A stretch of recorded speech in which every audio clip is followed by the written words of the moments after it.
Hey guys, welcome to my YouTube channel. और इस video में हम कवर करने वाले हैं सर्कल का शॉर्ट रिवीजन।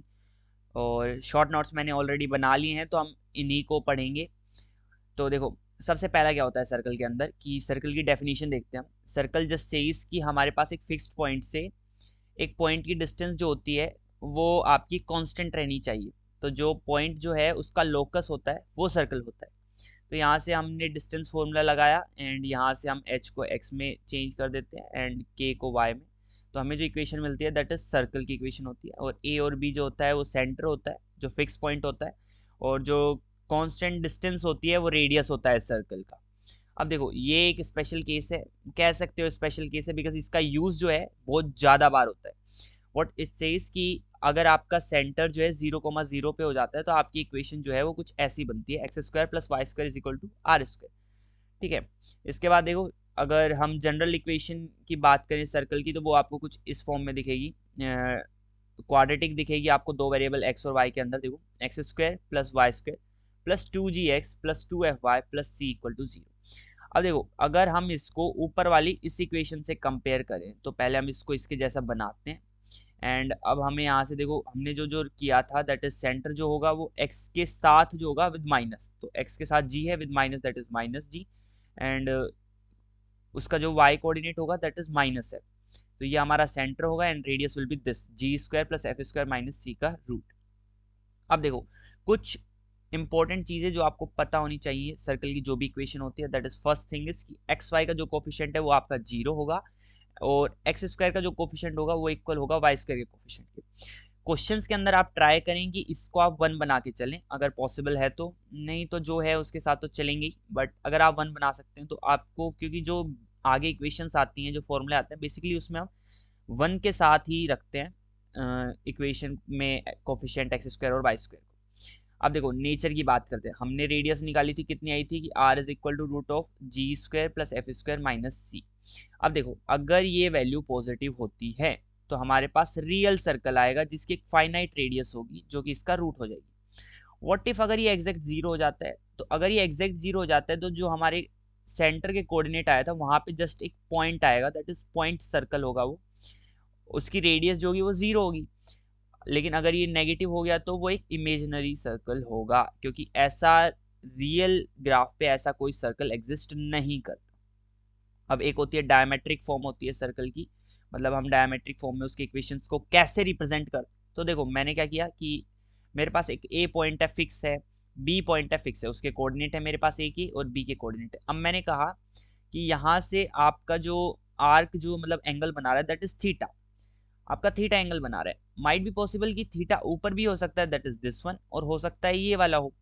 तो उसके करस्पॉन्डिंग मुझे दो इक्वेशंस मिलेंगी। मतलब अगर मैं पी एक्स कोमा वाई मानूं तो मुझे यहाँ से सिंपली जस्ट कि इस इक्वेशन को मैं अगर टेन थीटा की इक्वेशन लगाऊं, यहाँ पे अगर मैं टेन थीटा की इक्वेशन लगाता हूँ सिंपली कि because tan theta that is angle between these two line A P and B P.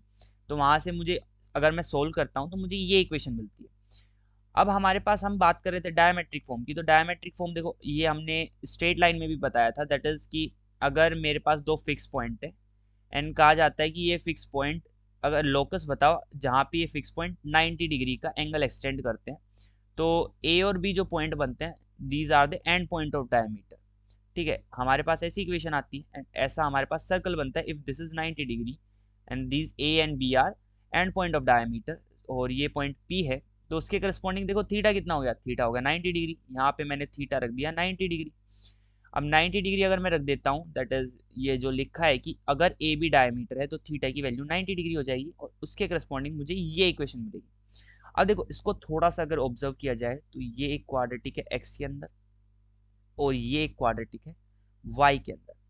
अच्छा ये बताओ, अगर ये क्वाड्रेटिक एक्स के अंदर है तो इसके रूट्स क्या क्या होंगे? इसके रूट्स होंगे x1 एंड x2, जो कि क्या है, मतलब x1 एंड x2 क्या है, x कोऑर्डिनेट है डायमीटर के एंड पॉइंट्स के, और y1 और y2 क्या है, डायमीटर के एंड पॉइंट्स के y कोऑर्डिनेट है। इसको भी आप याद रख सकते हैं, इसको भी समझ सकते हैं, क्वेश्चंस में ये चीज भी आपको हेल्प करेगी। फिर आता है इंटरसेप्ट आपका सर्कल का। तो बेसिकली देखो, ये जस्ट थोरोली बताया है कि अगर ये आपका सेंटर है, if this distance is p, मतलब अगर लाइन की डिस्टेंस p है तो यहाँ से लेंथ ऑफ कोड कितना आता है, दैट इज 2 टाइम, क्योंकि देखो पहले हम यहाँ पे हाइपोटेन्यूज लगा के इस वाली डिस्टेंस को निकालते हैं, ये जो होता है इक्वल डिस्टेंस होता है, that is this distance is equal to this distance, तो उसका ट्वाइस आ गया दैट इज, और root of r square minus p square आ गया।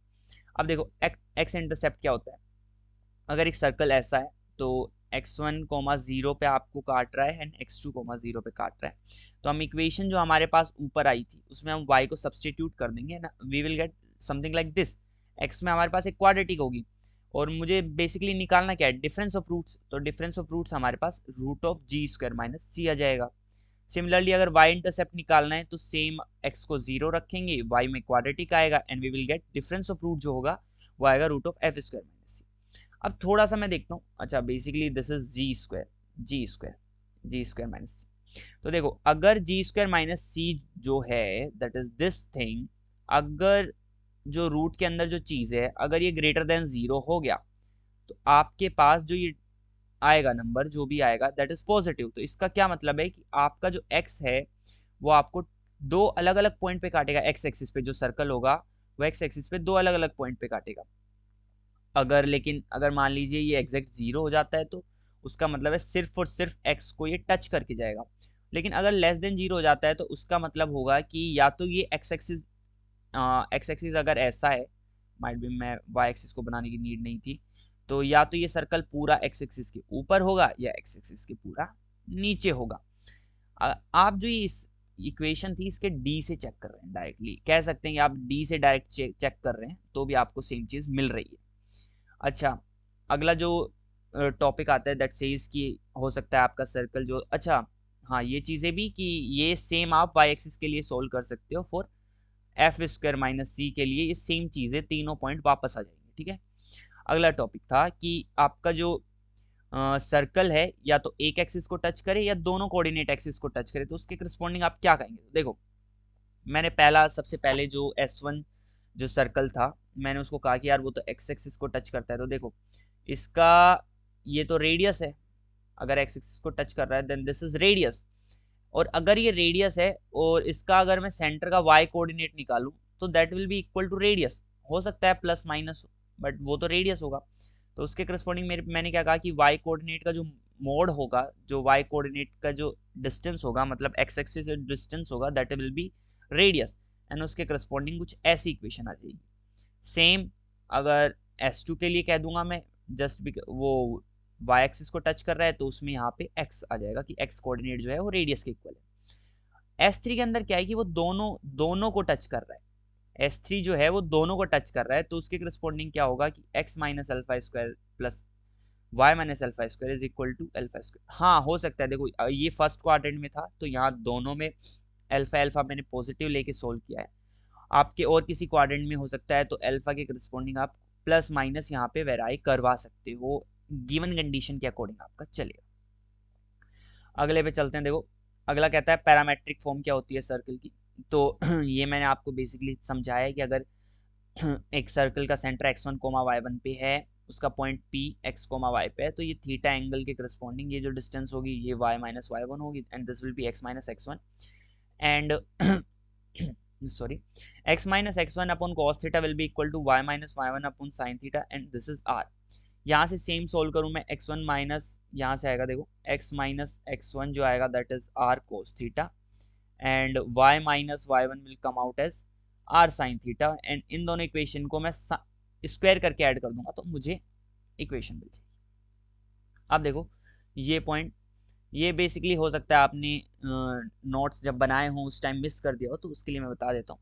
देखो एक क्वाड्रिलेटरल था आपका जो 4 लाइनों से बना है L1 L2 L3 L4 से, तो उसको सरकमस्क्राइब करने वाले सर्कल की इक्वेशन जो होती है वो ये होती है, ठीक है। मैं लिख देता हूँ that is L1 L2 plus mu time L3 L4। इस चीज को याद रखें कि L1 L2 L3 L4 are in order, means L1 L2 जो होंगी एडजेसेंट साइड होंगी, L3 L4 will be adjacent side. मतलब आप ले सकते हो L1 के साथ L4 को भी ले सकते हो, उसमें कोई इशू नहीं है, बट L1 के साथ L3 को ना लें, ठीक है, क्योंकि वो अपोजिट साइड्स हो जाएंगी।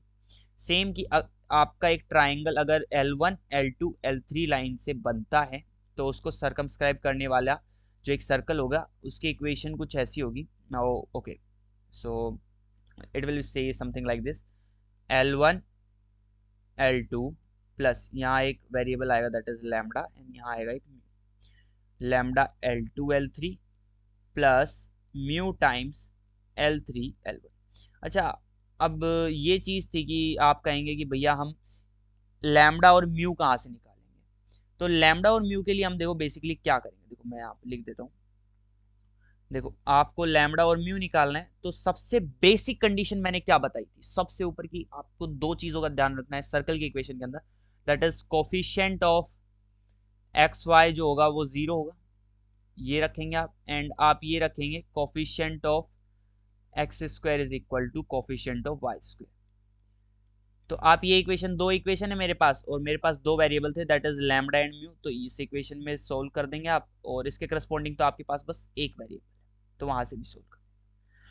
अगला जो है ये थोड़ा सा नोट है, इस इन चीज़ों का पूरे चैप्टर में यूज़ होगा, तो उसके लिए पहले ही बता दिया। देखो बेसिकली मेरे पास अगर मान लीजिए एक इक्वेशन ये आती है सर्कल की समथिंग इस तरह से, तो एस क्या होता है, एस होता है दिस इज दिस, मतलब इस वन को इधर रख दिया।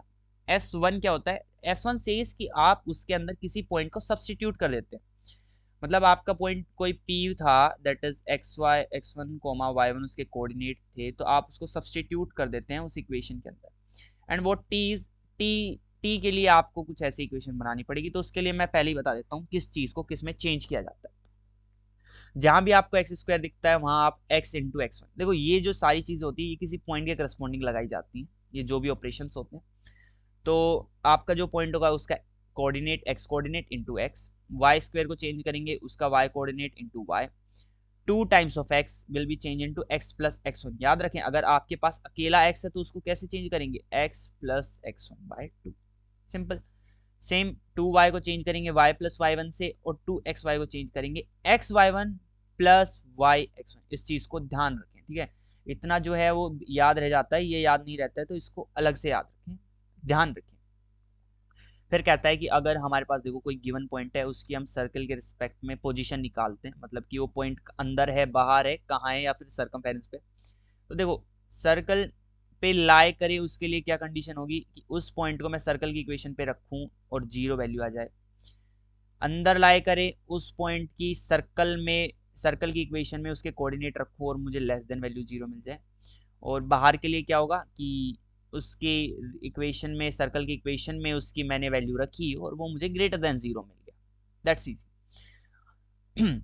इसको हम ऐसे भी देख सकते थे, देखो बेसिकली इसको ऐसे भी देखा जा सकता था कि भाई मैंने सर्कल बनाया दैट इज यहाँ पे उसका सर्कल का सेंटर है एंड पॉइंट जहां भी लाई करता है पी, मैं सर्कल की जो पॉइंट था उसके सर्कल की सेंटर से डिस्टेंस निकाल लेता हूँ, and I will compare this with radius. अगर लेट से इसकी ये जो डिस्टेंस है ये एक्स है, ठीक है, तो अगर x की वैल्यू रेडियस के इक्वल हो गई तो पहला केस बन गया, अगर r जो है सॉरी x जो है वो लेस देन r आ गया तो वो अंदर आ जाएगा, दैट इज सेकंड केस, और थर्ड केस के लिए x will be greater than r, मतलब जो डिस्टेंस है वो रेडियस से बड़ा हो गया।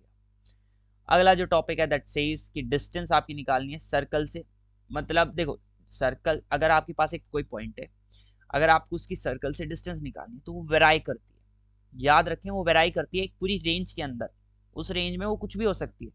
तो हम क्या करते हैं उसका मिनिमम निकाल लेते हैं और मैक्सिमम निकाल लेते हैं और कह देते हैं कि उसके बीच में कहीं भी रह जाएगी।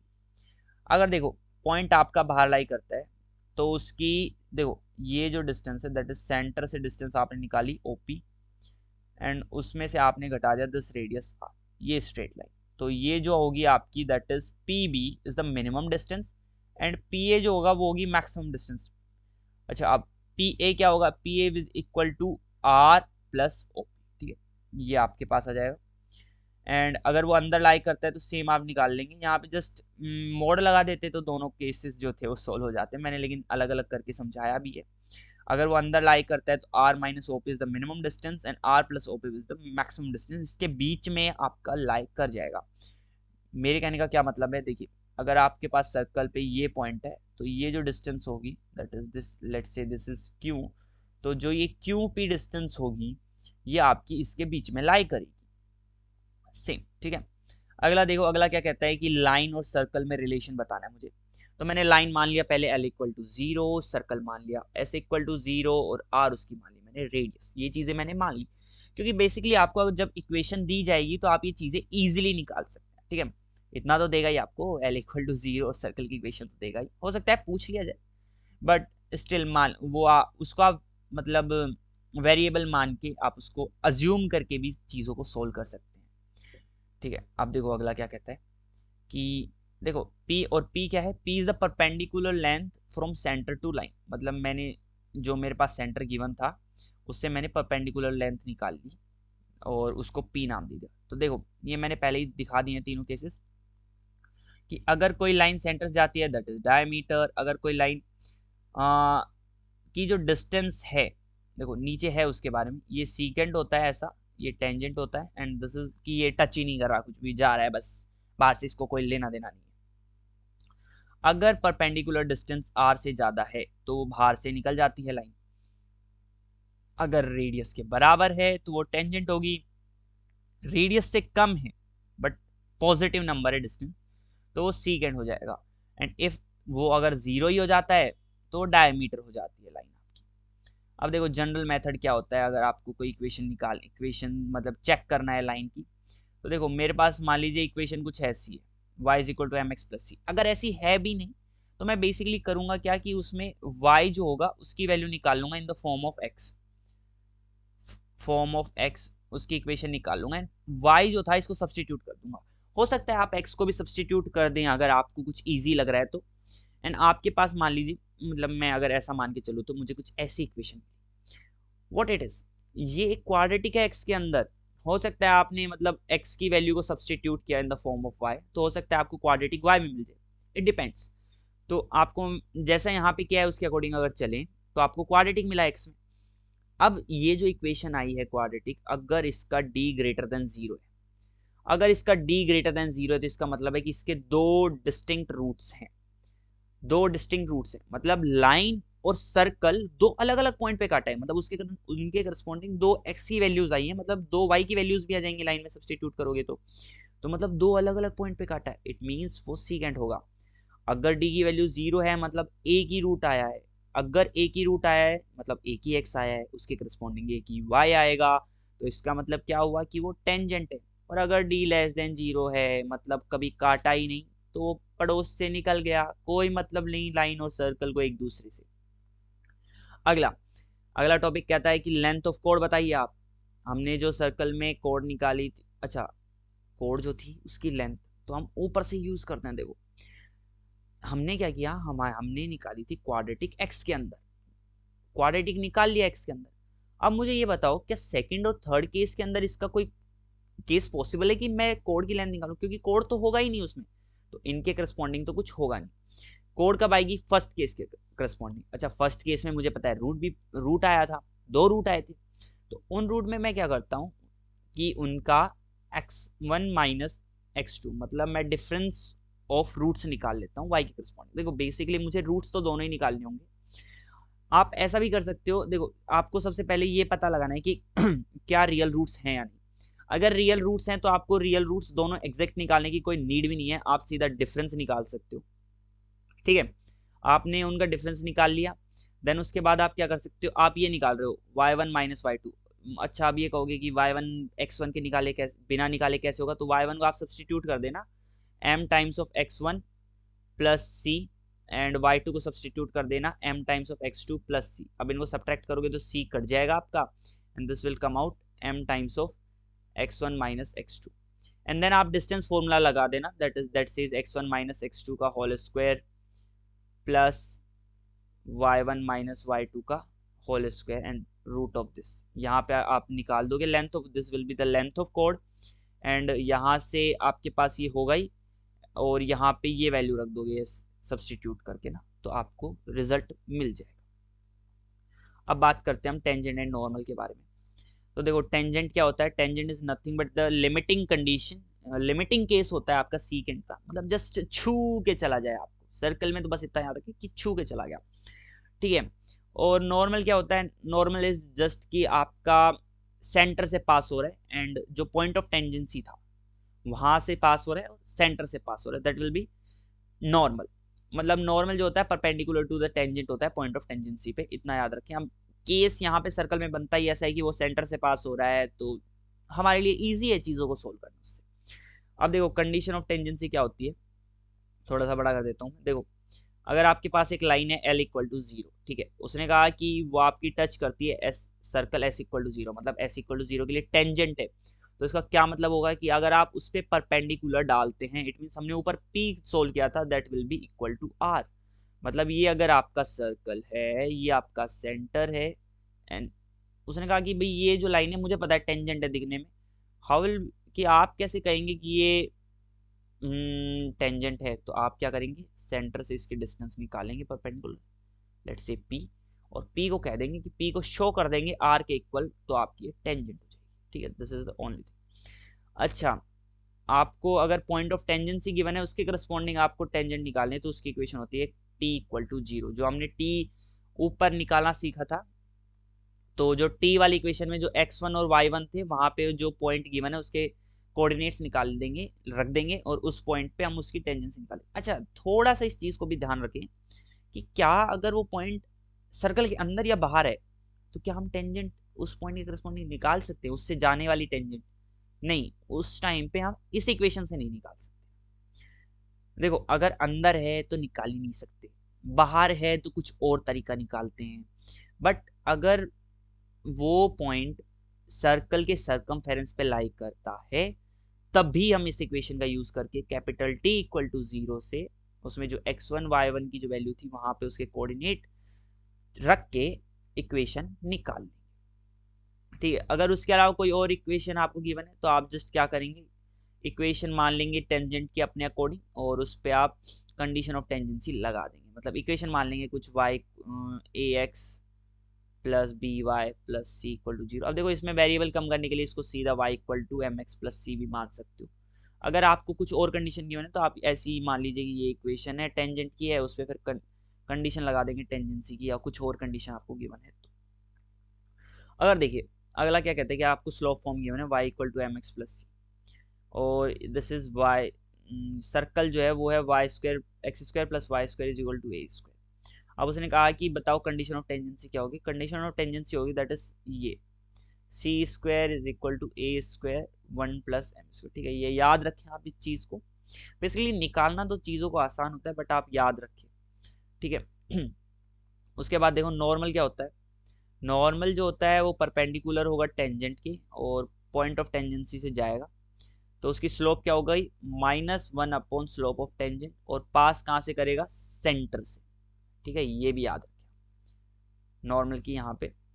अब देखो अगर आपको पॉइंट ऑफ टेंजेंसी निकालना है तो आप क्या कर सकते हो, फुट ऑफ परपेंडिकुलर रख सकते हो सीधा सेंटर से, या फिर आप क्या करोगे, पहले पॉइंट को ज्यूम करोगे अपने अकॉर्डिंग a कोमा b, फिर उस पर t इक्वल टू 0 लगाओगे, तो जो आपको इक्वेशन गिवन थी लाइन की वहां से कंपेयर करोगे और a और b को निकाल लोगे। फिर आता है लेंथ ऑफ टेंजेंट।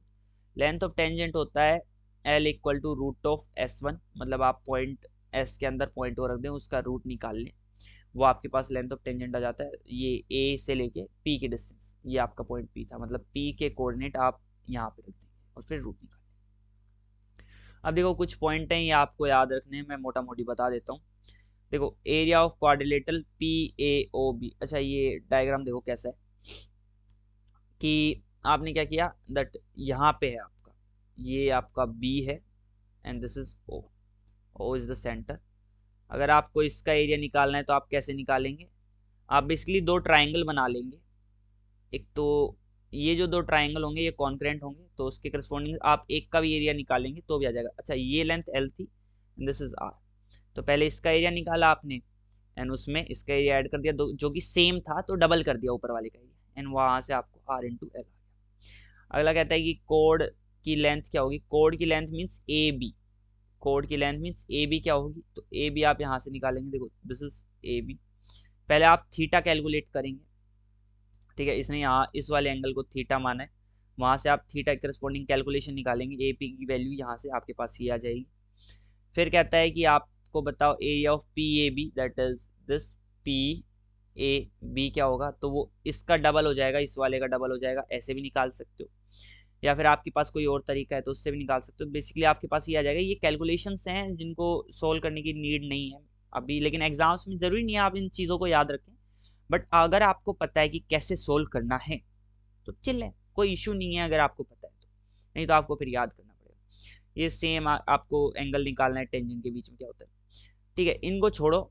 ये जो पांचवा पॉइंट है दैट इज इंपॉर्टेंट। उसने कहा कि एक सर्कल की इक्वेशन बताओ जो कि पी ए बी से जाता है, पी ए बी से पास होने वाले सर्कल की इक्वेशन। तो देखो, अच्छा मैं ऊपर ही बता देता हूँ, ये जो है इसी के अंदर मैं बता देता हूँ। देखो पी ए बी से पास होने वाले सर्कल की इक्वेशन। तो देखो हुआ बेसिकली क्या कि आपका ये सर्कल था, यहाँ से आपने, ये आपका पॉइंट पी था, ये ए और बी है। अब देखो मैंने क्या कहा कि यहाँ पे जो एंगल है वो दैट इज 90 डिग्री, यहाँ पे एंगल जो है वो क्या है 90 डिग्री। तो यहाँ पे और यहाँ पे जो एंगल होगा उनका सम क्या हो जाएगा, यहाँ पे और यहाँ पे जो एंगल है उनका सम 180 डिग्री हो जाएगा। तो मुझे यहाँ से पता चला कि पी ए ओ बी जो है ये साइक्लिक क्वाड्रिलेटरल है।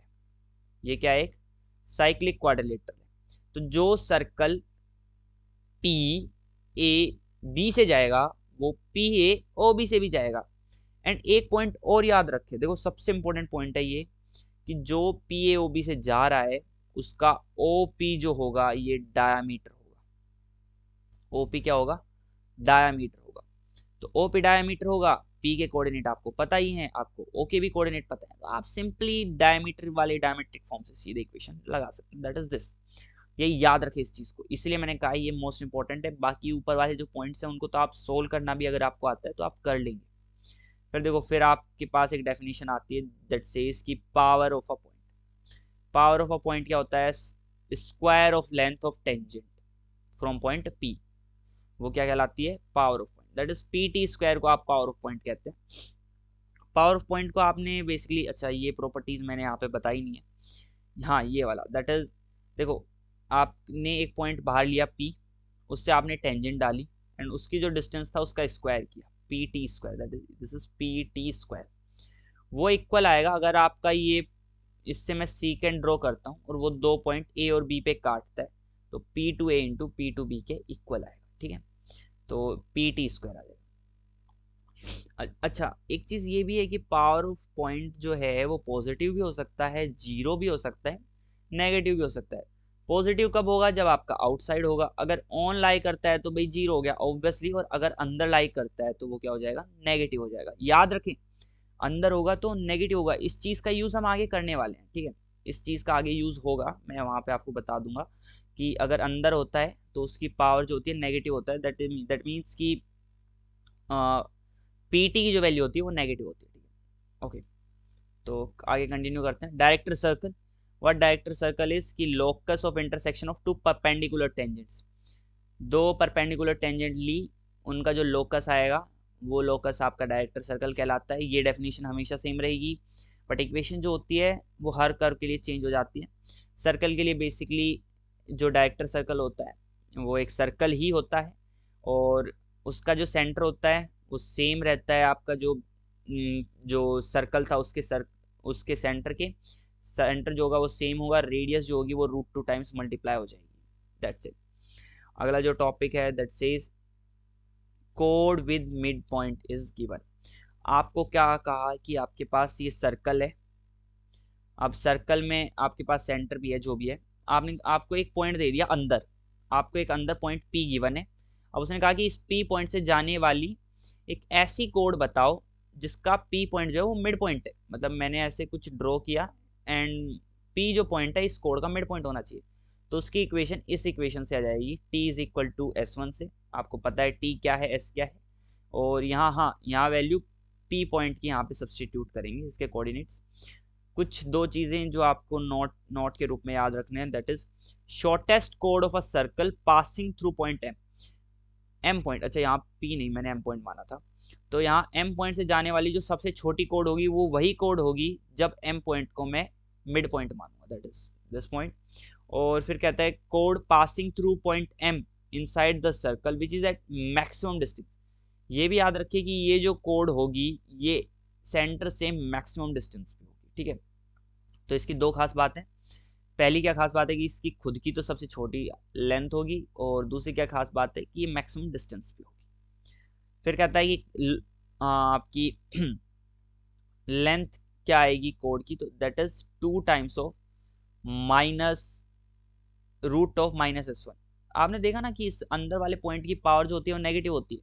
अब रूट में नेगेटिव आता नहीं है तो उसके करस्पॉन्डिंग माइनस साइन। थोड़ा सा रिलेशन के लिए मैंने इसीलिए पहले आपको कहा था कि इसको थोड़ा सा याद रखें।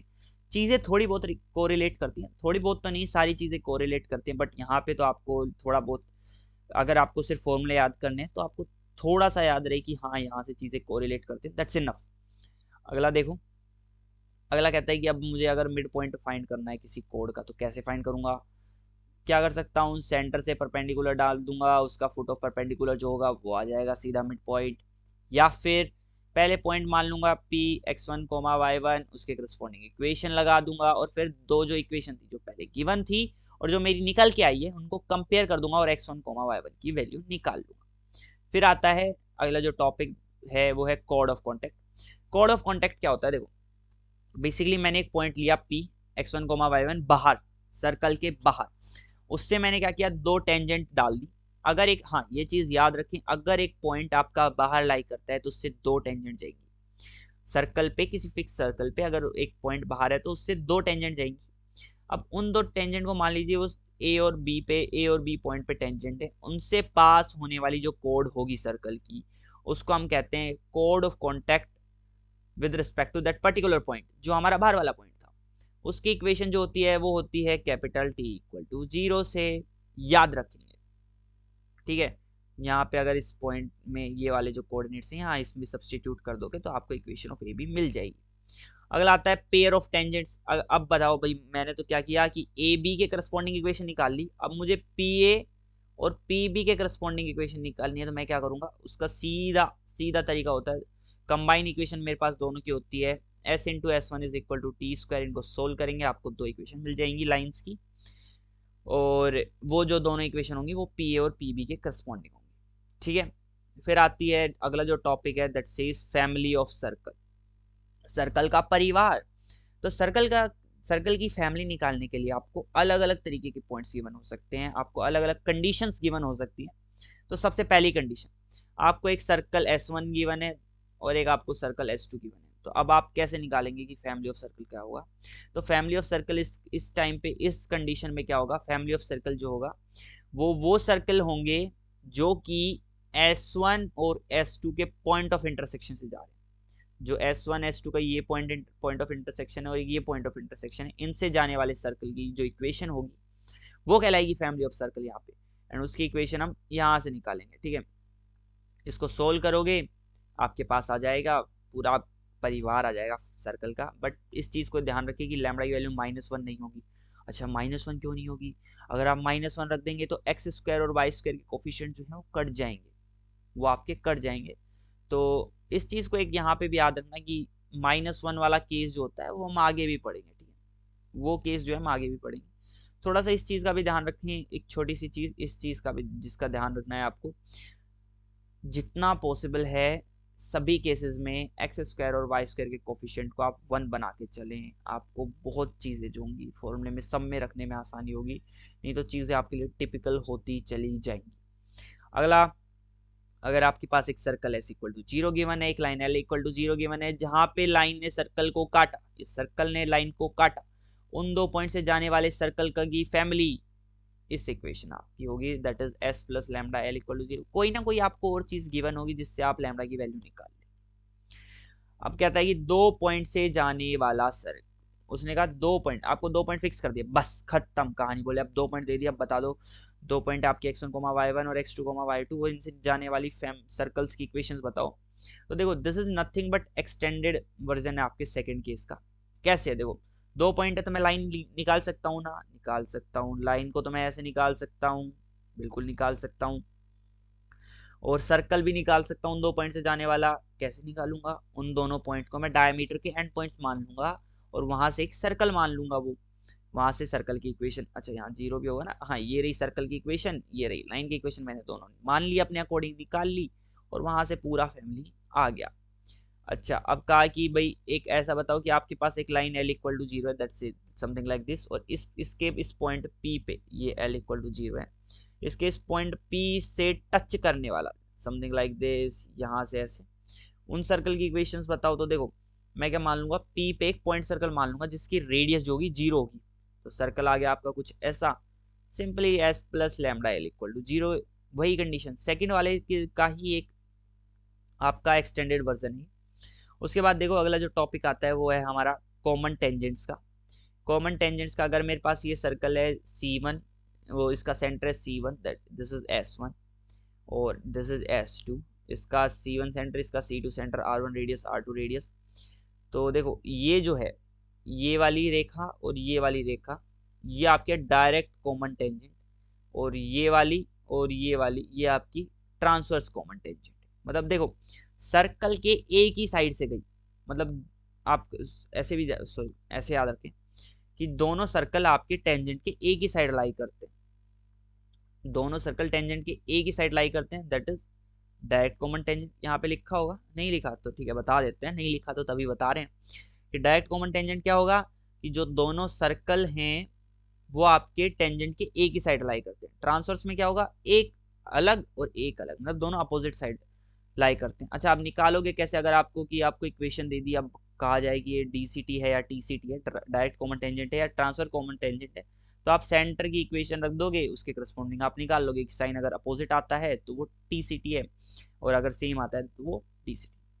अच्छा इसके करस्पॉन्डिंग आपको ये इक्वेशन लगानी है, C1F, देखो C1 से F की दूरी और C2 से F की दूरी का जो रेशियो होगा वो रेडियस के रेशियो के इक्वल होगा, ठीक है। और मतलब एक्सटर्नली C1 C2 को F जो है एक्सटर्नली डिवाइड करता है R1 रेशियो R2 में, बेसिकली ये कहना चाहते हैं। अगर ट्रांसवर्स कॉमन टेंजेंट होगा तो ये जो देखो यहाँ पे जो था that is C1R upon C2R की जो वैल्यू होगी वो R1 अपॉन R2 होगी। इसका मतलब क्या है कि जो आपकी जो लाइन थी C1 C2 को R जो पॉइंट है वो इंटरनली R1 रेशियो R2, यहाँ लिख देता हूँ मैं, R1 रेशियो R2 में डिवाइड करता है, दैट्स इट। अगला देखो देखो एल एक्सटर्नल और एल इंटरनल, इसके करस्पॉन्डिंग दो फॉर्मूले मैंने लिख रखे हैं, ये फॉर्मूले आप याद कर लें, इजी है इनको डेराइव करना, आप किसी भी बुक में देखेंगे तो आपको दिख जाएंगे। अच्छा हाँ ये पॉइंट की एल एक्सटर्नल और एल इंटरनल आपके पास है क्या, तो वो मैं आपको बता देता हूँ। देखो एल एक्सटर्नल और एल इंटरनल क्या है, तो देखो कहाँ है, हाँ ये रहा। तो देखो ये जो डिस्टेंस है, ये डिस्टेंस यहाँ पे देखो, यहाँ पे इसको काटा है इसने, मतलब डीसीटी की बात कर रहा हूँ, सॉरी हाँ डीसीटी की मैं बात कर रहा हूँ, यहाँ पे काटा है इसको और इसको यहाँ पे काटा है, तो ये जो डिस्टेंस है दैट इज एल एक्सटर्नल, ठीक है। और एल इंटरनल क्या होगा, इसने यहाँ पे काटा इसको और इसने यहाँ पे काटा इसको, तो ये जो डिस्टेंस होगी that will B L internal, ठीक है। अच्छा एक बार इनके डेरिवेशन के करस्पॉन्डिंग में थोड़ी सी चीज़ें बताई देता हूँ कहाँ से आते हैं। तो जो आपके जो दो सर्कल होते हैं ऐसा कुछ है, मान लीजिए एक सर्कल ऐसा है एक सर्कल ऐसा है, तो और आपका ये D C T direct common tangent ऐसे जा रहा है, ये इसका सेंटर है, ये इसका सेंटर है, तो यहाँ पे ये पॉइंट ए है मान लीजिए और ये पॉइंट आपका बी है, ये इसकी रेडियस R2 और ये इसकी रेडियस R1। तो आप बेसिकली क्या करेंगे इसको कि इसी के पैरेलल एक लाइन ड्रॉ करेंगे, इसी के पैरेलल जो कि R2 से पास होती हो, तो वो कुछ ऐसी होगी, ऐसी कुछ लाइन होगी वो जो। और अच्छा अब देखो ये डिस्टेंस तो R2 हो गया, तो ये जो डिस्टेंस होगा this will come out as R1 minus R2, और ये डिस्टेंस आपके पास होगी लेट से D। तो मुझे बेसिकली निकालना क्या था, यही वाले डिस्टेंस निकालनी थी, तो ये तो पाइथागोरस से निकल जाएगी, एंड मैंने यहाँ पे निकाली, वही ये पाइथागोरस से ही निकाली है, इंटरनल भी ऐसे ही निकल जाएगी, आप निकाल लेंगे। फिर देखो यहाँ से हम कहते हैं कि दो सर्कल जो हैं उनकी एक दूसरे के रिस्पेक्ट में पोजीशन, तो देखो अगर दोनों टच ही नहीं करते, उनको कुछ बोले दूर दूर हैं, तो उनके हमारे पास चार कॉमन टेंजेंट आती हैं, दो डायरेक्ट कॉमन टेंजेंट आती है, दो ट्रांसवर्स कॉमन टेंजेंट आती हैं। और कंडीशन क्या होती है कि R1 प्लस R2 इन दोनों की रेडियस की जो डिस्टेंस है दैट इज दिस, यहाँ पे और यहाँ पे, ये इन दोनों की जो डिस्टेंस है उससे कम रह जाती है, सेंटर से जो डिस्टेंस है उससे कम रह जाती है। C1 C2 is the distance between दो, उनके सेंटर के बीच की डिस्टेंस। अगर वो टच करते हैं तो इसका मतलब क्या है कि R1 प्लस R2 की वैल्यू क्या है, इक्वल हो गई C1 प्लस C1 C2 के। इसमें आपको 3 टेंजेंट मिलती हैं, आपको कुछ ऐसी टेंजेंट्स मिल जाएंगी, एक TCT होगा और 2 DCT होंगे, मतलब 2 डायरेक्ट होंगे और एक ट्रांसवर्स होगा, ठीक है। अगर वो काटते हैं तो आपको सिर्फ और सिर्फ 2 कॉमन टेंजेंट मिलेंगी, दोनों ही डायरेक्ट कॉमन टेंजेंट होंगी। उसके केस में आपकी ये कंडीशन होगी कि R1 प्लस R2 से तो छोटा हो जाएगा C1 C2, but R1 minus R2 के डिफरेंस से आपका बड़ा रहेगा। अगर R1 माइनस R2 का जो डिफरेंस था वो एग्जैक्ट इक्वल हो जाता है C1 C2 के, तो मतलब होगा कि वो अंदर होगा और टच कर रहा होगा, तो उस केस में सिर्फ और सिर्फ एक टेंजेंट होगी जो ऐसे जाएगी।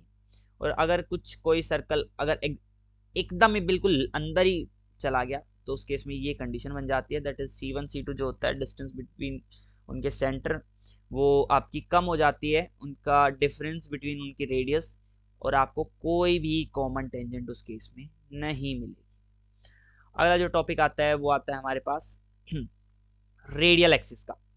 अब रेडियल एक्सिस क्या होता है? रेडियल एक्सिस जो होता है that is locus of a point such that its power with respect to two circle is equal. ठीक है, ये तो हो गई डेफिनेशन वाइज। अच्छा, अब ये आपके देखो बेसिकली हुआ क्या कि इस पॉइंट से जो टेंजेंट आपने ड्रॉ की दोनों सर्कल पे, उनकी डिस्टेंस इक्वल हो जाए। पावर को आप टेंजेंट से कोरिलेट कर सकते हैं, डायरेक्ट रिलेट कर सकते हैं। तो ये आपका रेडिकल सर्कल, रेडिकल एक्सिस होगा इस पॉइंट P का लोकस। आपने आपके पास जो कंडीशन थी वो आपने लगा दी, that is S1 equal to S2, S1 minus S2 क्या हो जाएगा, 0 हो जाएगा, तो आपको क्या मिल जाएगा, रेडिकल एक्सिस। ठीक है। अच्छा, मैं फिर कह रहा हूँ इस चीज को याद रखें कि आपको कोफिशिएंट जो थे वो 1 बनाने हैं यहाँ पे। एक्स स्क्वायर और वाई स्क्वायर के जो कोफिशिएंट थे वो आपको 1 बनाने हैं, तभी आपकी ये कंडीशन जो होगी एक आपकी लाइन लाइन को लेके आएगी आपके सामने। नहीं तो क्या पता क्या ही चल रहा होगा, सर्कल ही आ जाएगा आपके सामने। नहीं तो याद रखें चीजों को। फिर उसके अलावा जो नेक्स्ट पॉइंट आता है कि हमारे पास रेडिकल एक्सिस से रिलेटेड कुछ कुछ थोड़े से इंपॉर्टेंट पॉइंट। देखो, सबसे पहला पॉइंट क्या कहते हैं हमारे पास, if two circle intersect then radical axis is common कोड। अगर दो सर्कल काटते हैं तो रेडिकल एक्सिस उनकी कॉमन कोड होती है, और अगर टच करते हैं तो वो उनकी कॉमन टेंजेंट होती है। तो पहले दो पॉइंट बड़े ही आसान है, याद रखें इनका यूज होता है। देखो, पॉइंट अगर मैंने बताया है तो उसका यूज कहीं ना कहीं होता है, बट स्टिल अगर मैं कह रहा हूँ तो मतलब ज्यादा यूज होता है उसका कहीं ना कहीं। उसका मतलब इनडायरेक्टली यूज हो जाता है क्वेश्चन में, आप कहीं और इक्वेशंस में उलझे रह जाएंगे, और आप नहीं तो अगर आपको ये पता है तो आप उसको सोल्व कर देंगे। अगला पॉइंट जो कहता है कि रेडियल एक्सिस जो होता है वो परपेंडिकुलर होता है line joining the center of two circle. तो वो आप इक्वेशन आप निकालते हैं तो उसमें आपको पता चल जाता है कि ये आपकी इक्वेशन कुछ ऐसी आती है। देखो, अगर आपके अगर आपके सर्कल की इक्वेशंस मैंने शायद लिखा नहीं है, अगर आपके सर्कल की इक्वेशन कुछ बेसिक फॉर्म में जो थी, that is x square plus y square plus 2g1x plus 2f1y plus c1 equal to 0, और सेम 1 को 2 में चेंज कर दो उस फॉर्म में, तो आपको जो आपकी रेडियल एक्सिस होगी वो तो कुछ ऐसी होगी, और सेंटर से ज्वाइन करने वाली लाइन की इक्वेशन आप निकालोगे तो वो परपेंडिकुलर हो जाएंगे। ठीक है, स्लोप स्लोप कंपेयर करेंगे तो। चौथा पॉइंट वैसे ही यूजलेस है, अगर मैंने बताया नहीं है तो नहीं होगा, बट कुछ बच्चे ज्यूम कर लेते हैं, उस वजह से लिखा हुआ है कि radial axis need not to always pass through the mid point. Mid point से जाए ये हमेशा जरूरी नहीं है, इस चीज का याद रखें। रेडियस इक्वल है अगर बाहर है तो ऑब्वियसली होगा। अगला पॉइंट कहता है कि radial axis bisect the common tangents. ये है पॉइंट, तो ठीक है, लाइन ज्वाइनिंग द सेंटर को बाइसेक्ट करे ना करे it's not mandatory, but tangents को कॉमन टेंजेंट्स को जरूर बाइसेक्ट करेगी। अगर देखो कोई दो सर्कल हमारे पास कॉन्सेंट्रिक है तो उसके करस्पॉन्डिंग मुझे कोई रियल एक्सिस नहीं मिलेगा, क्योंकि देखो जब सब्ट्रैक्ट करूंगा तो ये कटेगा, ये कटेगा, ये भी कटेगा, ये भी कटेगा, कांस्टेंट आ जाएगा, तो वहां से मुझे कुछ नहीं मिला। अगला क्या कहता है, if one circle is contain in another then radial axis pass outside the both of circle. अगर एक के अंदर एक है तो बाहर से चला जाएगा। अगला कहता है if C2 bisect the circumference of C1। C2 बड़ा सर्कल है, मान ये C2 बड़ा वाला सर्कल है, और ये इसको बाइसेक्ट करते हैं। थोड़ा सा यहाँ पे डायग्राम थोड़ा ठीक नहीं है, मैं इधर बना देता हूँ कि ये आपका C1 है, और यहाँ से देखो यहाँ से आपका C2 जाता है, मतलब जहाँ काटा है वो सर्कमफेरेंस को इक्वल टू पार्ट्स में डिवाइड करते हैं। तो जो आपका रेडियल एक्सिस होगा वो सेंटर से जाएगा, इट विल से ये डायमीटर होगा। और ये बेसिक चीज़ है जो आपको मतलब थोड़ा सा भी आप सोचोगे तो वो तो भी आप समझ जाओगे कि अगर ये काट रहे तो मतलब ये वाला पोर्शन इस वाले पोर्शन के बराबर है, तो ये डायमीटर के एंड पॉइंट्स हो जाएंगे, तो सेंटर से जाएगा। दैट इट्स ऑब्वियस अगर आप सोचते हैं थोड़ा बहुत। अगला आता है रेडियल सेंटर। रेडियल सेंटर जो टर्म है वो तीन तीन सर्कल के करस्पॉन्डिंग हमने डिफाइन की। किस तरह से कि that is common point of intersection of radial axis of three circles taken at a time. दो दो करके लेंगे तो उनका पॉइंट ऑफ इंटरसेक्शन जो होगा वो हमारे पास रेडियल सेंटर होगा। अब सबसे बड़ा सवाल तो यही उठता है कि क्या गारंटी है कि इनका जो ये तीनों जो लाइन है दैट इज जो तीनों रेडियल एक्सिस हैं वो आपकी कॉन्ग्रेंट होंगी या नहीं होंगी, इसकी क्या गारंटी है। तो इसकी गारंटी मैं लेता हूँ। कैसे?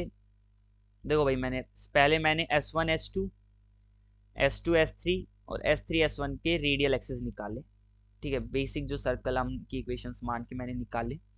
फिर उनके करस्पॉन्डिंग मैंने इन तीनों इक्वेशन में ये जो तीनों लाइनें मैंने कहा कॉन्ग्रेंट है। कैसे हैं? मैंने डिटर्मिनेंट निकाला ये वाला। ये स्ट्रेट लाइन में मैंने बताया है बेसिकली। अगर आपने स्ट्रेट लाइन की वीडियो नहीं देखी है तो आप जाके जरूर देखें, उसमें मैंने बताया है कि तीन लाइन कॉन्ग्रेंट कब होती हैं। दो कंडीशंस बताई हैं, इसमें मैंने दूसरी कंडीशन लगाई है। तो और दूसरी कंडीशन से मैं अगर इस डिटर्मिनेंट की वैल्यू निकाल रहा हूँ R1 को R1 plus R2 plus R3 रो में चेंज करके, तो मुझे वहां से D इक्वल टू 0 मिल रहा है। तो इसका क्या मतलब है? देखो मैंने यहाँ लिखा है, स्ट्रेट लाइन मैंने पढ़ाया है उसको। तो यहाँ से मुझे पता चल रहा है कि जो तीनों लाइन है वो एक ही पॉइंट पे काट रही है, मतलब कॉन्ग्रेंट है। तो मतलब अगर आप समझ पा रहे हैं तो रेडियल सेंटर हाँ होगा, एग्जिस्ट करेगा।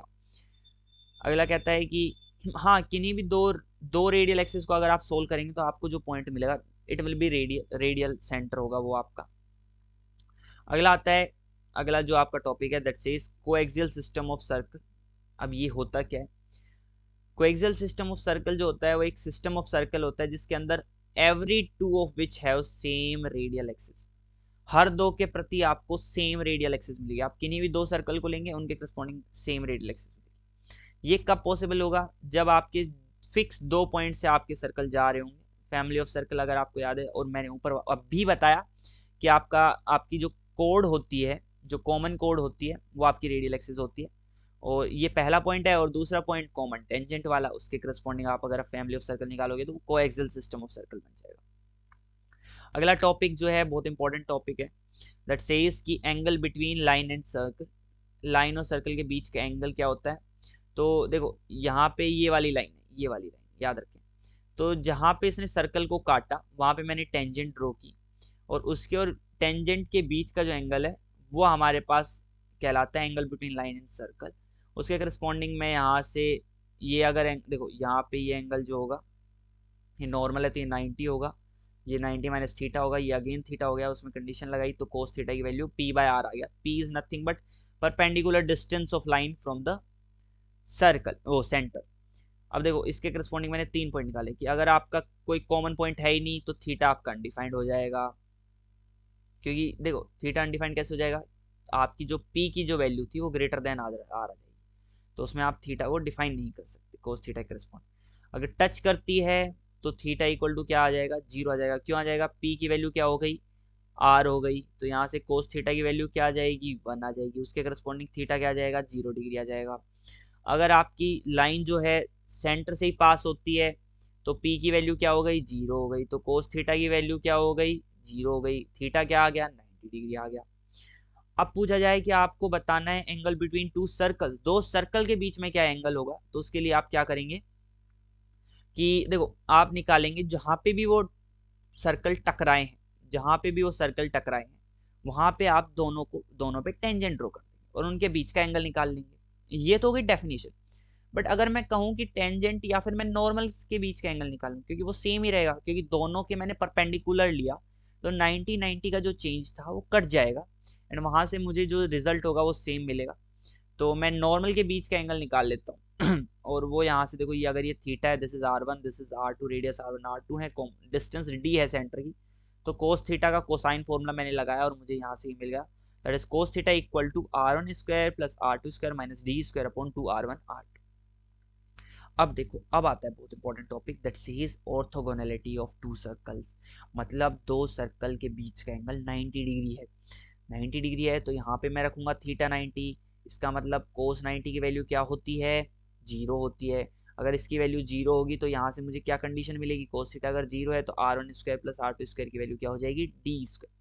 अगर मैं दो बेसिक जो डेफिनेशन वाले सर्कल होते हैं उनके करस्पॉन्डिंग इनको सोल्व करूंगा तो मुझे सोल्व करने पे ये इक्वेशन मिलेगी, that is 2f1f2 plus 2g1g2 equal to c1 plus c2। ये हमारी ऑर्थोगोनैलिटी की कंडीशन होती है।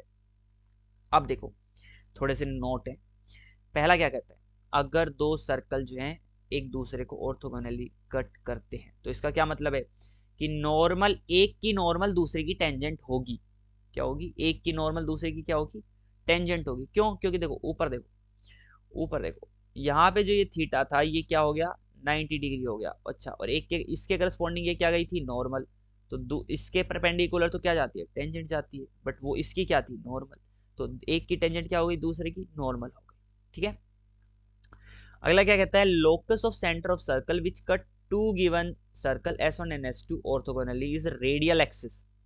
देखो आपने क्या किया, दो आपके पास गिवन सर्कल है, उन आपको एक तीसरा सर्कल निकालना है, और वो जो कि आपके दो सर्कल्स को ऑर्थोगोनली कट करे, तो उसका जो सेंटर होगा वो आपका रेडियल एक्सिस ही होगा S1 S2 का। हाँ, हर पॉइंट के करस्पॉन्डिंग, उस लाइन पे हर पॉइंट के करस्पॉन्डिंग आपको अलग अलग रेडियस मिलेगी, मतलब अलग अलग सर्कल होंगे, बट जो भी सेंटर का लोकस होगा that will B radial axis. ठीक है। अब यहां से इसी को थोड़ा सा डेराइव करके मैंने देखा कि रेडियल एक्सिस जो तीन सर्कल का रेडियल सेंटर था, जहां पे रेडियल एक्सिस काटा था, वो क्या होगा, center of circle which is orthogonal to three circles. इस पॉइंट को याद रखेंगे कि अगर आपको कहा गया कि सेंटर आपको बताना है किसी सर्कल का, जो कि आपको तीन सर्कल दिए, और कहा जाए कि आप एक ऐसा सर्कल निकालो जो कि इन तीनों के ऑर्थोगोनल है, तो आपने ऊपर वाले पॉइंट को आपने सोल्व करके देखा, तो आप उससे कह सकते हो कि आप सीधा रेडियल सेंटर निकाल दोगे तीन सर्कल्स का, एंड आपकी जो रेडियस होगी that will B L of T, मतलब लेंथ आ जाएगी टेंजेंट की, क्योंकि नॉर्मल जो होता है वो क्या बन जाता है उसके इसमें, टेंजेंट बन जाता है। यहाँ पे मैं डायग्राम डालना भूल गया हूँ, तो अभी तो पॉसिबल नहीं है बनाना, बट इन्हीं नोट्स को मैं अपलोड करूंगा आपको डिस्क्रिप्शन बॉक्स में, या आपको सेम नोट्स मिल जाएंगे वहाँ पे। मैं इसमें डायग्राम को भी ऐड ऑन कर दूंगा, वहाँ से आप इजीली और अच्छे से समझ पाएंगे कि आपकी रेडियस जो है वो कैसे लेंथ ऑफ टेंजेंट के इक्वल होती है। तो बेसिकली आपको सेंटर मिल जाता है रेडियल सेंटर से, और आपको लेंथ ऑफ टेंजेंट जो होगी वो रेडियस होगी, तो आपके पास सर्कल की इक्वेशन आ गई। या फिर आप एक दूसरे बड़े ट्रेडिशनल मेथड से जाएंगे कि आप सर्कल मानेंगे x² plus y² plus 2gx plus 2fy plus c equal to 0, और तीन सर्कल के करस्पॉन्डिंग तीन सर्कल के करस्पॉन्डिंग तीन बार ऑर्थोगोनैलिटी की कंडीशन लगाएंगे। तीन वेरिएबल हैं, तीन इक्वेशन है, सोल्व करेंगे, वहां से भी आपको सेम रिजल्ट मिलेगा। अगला जो टॉपिक है वो है पोल और पोलर का। देखो मैंने एक आपको चीज बताई थी, कैपिटल T इक्वल टू 0। अगर पॉइंट जो है बाहर लाई करता है तो आपको क्या मिलता है, कोड ऑफ कॉन्टेक्ट मिलता है। सर्कल पे ही लाई करता है तो आपको क्या मिलता है, टेंजेंट मिलता है। अगर अंदर लाई करेगा तो आपको क्या मिलेगा, पी पॉइंट के करस्पॉन्डिंग आपको पोलर मिलता है। अब ये पोलर होता क्या है, देखो ये क्वेश्चन जेईई एडवांस में आ चुका है। बेसिकली उसने डेफिनेशंस के साथ खेला था, लेकिन अगर आपको डेफिनेशन पहले से पता थी कि पोल और पोलर क्या होता है तो आप इसको चुटकियों में कर देंगे। ठीक है। क्या कहता है कि मेरे पास एक पॉइंट P है, x1 y1 जिसके कोऑर्डिनेट है, और वो अंदर लाई करता है सर्कल के। अब मैंने क्या कहा, P पॉइंट से तो बहुत सारी कोड जाएंगी। बोले हाँ बहुत सारी कोड जाएंगी, तो मैंने माना कोई भी कोड मान लिया मैंने, जो कि Q और R पे आपकी काट रही है। तो देखो जैसे ये मैंने दो दो कोड बनाई है, जिसमें से एक को मैंने माना कि ये Q और R पे सर्कल को काट रही है। Q और R से मैंने टेंजेंट ड्रॉ कर दिया, और जहां पे वो काटा है, ऐसा अकेला पॉइंट नहीं आएगा, बहुत सारे पॉइंट आएंगे, तो जहां पे वो काटा है उस पॉइंट का लोकस जो होगा that will be polar of point P, और P क्या कहलाएगा, pole of polar. Equation polar की इक्वेशन क्या होती है, कैपिटल T इक्वल टू 0। अब देखो यहाँ पे ये पॉइंट देखो, अगर पॉइंट आपका बाहर लाई करता है तो आपका जो कोड ऑफ कॉन्टेक्ट होता है वही आपका पोलर होता है। अगर आपका सर्कल पे ही लाई करता है पॉइंट तो आपकी जो टेंजेंट होती है वही आपका पोलर होता है। और अगर आपका पॉइंट अंदर लाई करता है तो देखो कोड ऑफ कॉन्टेक्ट या टेंजेंट तो डिफाइन नहीं होती उस टाइम पे, बट पोलर आपका डिफाइन होता है कैपिटल T इक्वल टू 0 से। अगले लास्ट 2 पॉइंट पहला, इनमें से पहला पॉइंट क्या कहता है, if polar of point P point का पोलर अगर क्यू से पास होता है तो क्यू पॉइंट का पोलर पी से पास होगा, ठीक है। और पी और क्यू जो होते हैं वो एक दूसरे के कॉन्जुगेट पॉइंट्स कहलाते हैं। अब इसी में मैं पोलर की जगह पोल जैसा कर देता हूँ कुछ। तो अगर L1 लाइन का पोल L2 लाइन पे लाई करता है, तो अगर ऐसा है तो L2 लाइन का पोल L1 लाइन पे लाई करेगा, और यहाँ से L1 और L2 क्या हो जाएंगे, कॉन्जुगेट लाइंस हो जाएंगे। अब हमने इस वीडियो में सर्कल का पूरा रिवीजन करवा लिया है। अगले वीडियो में हम इसके क्वेश्चंस लेके आएंगे, और ये शॉर्ट नोट्स आपको डिस्क्रिप्शन बॉक्स में मिल जाएंगे। आप, अगर आपको वीडियो अच्छी लगी हो तो लाइक करें, चैनल को सब्सक्राइब करें, और हमारे चैनल के साथ बने रहें ऐसे ही रिवीजन वीडियोस के लिए। Thank you.